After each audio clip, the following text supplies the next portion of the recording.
আসসালামু আলাইকুম। আজকে জাসু বাহিনীর আমিরে বলছে জনাব তারেক রহমান নাকি মুচলেকা দিয়ে দেশ থেকে পালিয়ে গেছে।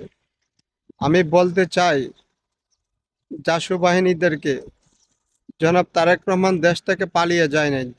তারেক রহমানকে দেশ থেকে ওরা নির্যাতন করে দেশের বাইরে পাঠিয়ে দিয়েছে।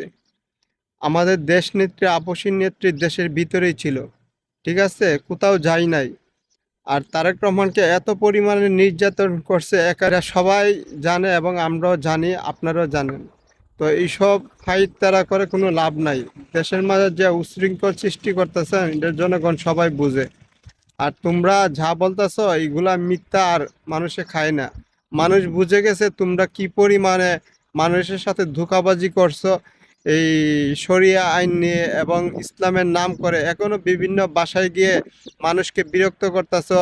এই ভোটার আইডি কার্ড নিচ্ছ, মোবাইল নাম্বার নিচ্ছ, নিয়ে এদেরকে বিভ্রান্তিমূলক প্রশ্ন করা হচ্ছে। আমি তাদেরকে বলতে চাই, একাত্তরের পরে তারা ভালো অবস্থা নাই। একাত্তর বাংলাদেশের 54 বছর হয়ে গেছে।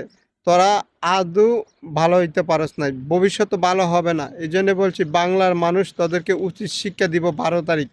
সবাই বিএনপিকে ভোট দিয়ে এদেরকে উচিত শিক্ষা দেন।